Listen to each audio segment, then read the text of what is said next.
অবৈধ বাড়ি বুলডোজার দিয়ে ভাঙা শুরু হতে প্রতিবাদ জানাতে সিপিএম নেতা শতরূপ ঘোষ পৌঁছে গেলেন অকুস্থলে।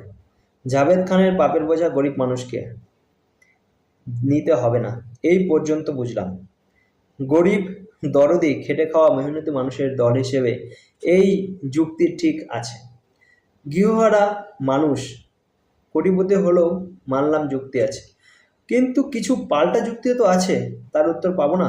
যখন ইতি উতি এত বেইমানি নির্মাণ চলছিল, জলা জমি পুকুর রাতারাতি ভরাট হয়ে অবৈধ নির্মাণের এই দুষ্কর্ম চলছিল, তখন এই পুরনো 20 বছর কোথায় ছিলেন উনি?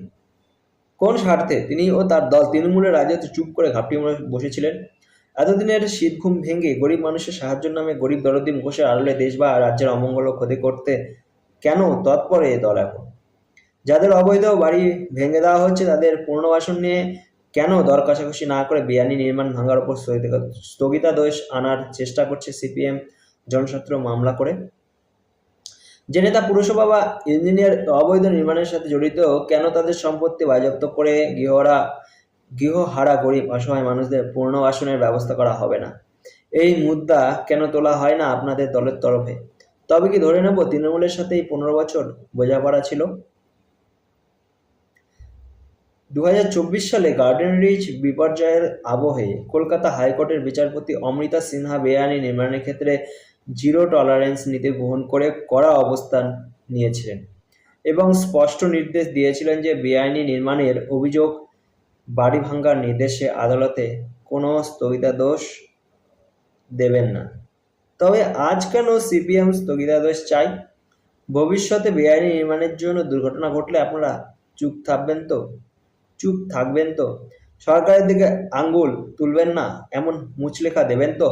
আমি জানতে চাই, যখন আনন্দপুর ওয়াও মোমো কারখানায় আগুন লাগে এবং 25-27 জন শ্রমিক মারা যান এবং বহু মানুষ নিখোঁজ থাকেন, কিংবা মুর্শিদাবাদে হিন্দুরা খুন হতো, তখন ওনার দল হিসেবে কি এইভাবে ঘটনাস্থলে গিয়ে গলার শিরা ফুলিয়ে হমিদমি করেছিলেন?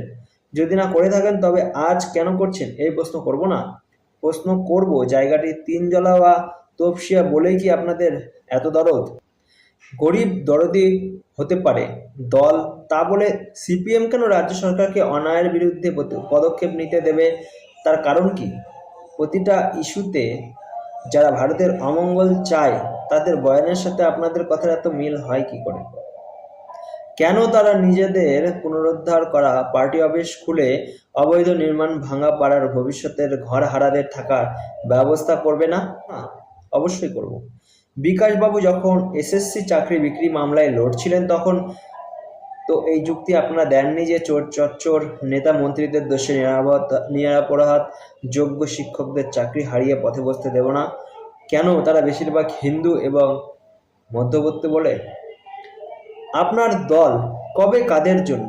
রাজ্য বা দেশের জন্য নয়, মধ্যবিত্তের জন্য নয়। তবে বলি, আপনাদের নিম্নবিত্তের জন্য ঝুটা মাই দেখানো রাস্তায় হেঁটেও সিট সংখ্যা বাড়বে না, কারণ সরকার তাদের জন্য অনেক প্রকল্প এনেছে। বাকি রইল মুসলিম প্রীতি, তাও ঝুঠা। সরকারি প্রকল্প মুসলিমদের বাদ দেওয়া হয় না, তা জাতি ধর্ম নির্বিশেষে সকলের জন্য। আর সত্যি যদি মুসলমান সমাজের উন্নতির জন্য ভাবার কথা আসে, তবে তার জন্য নৌশাদ সিদ্দিকী একাই 100।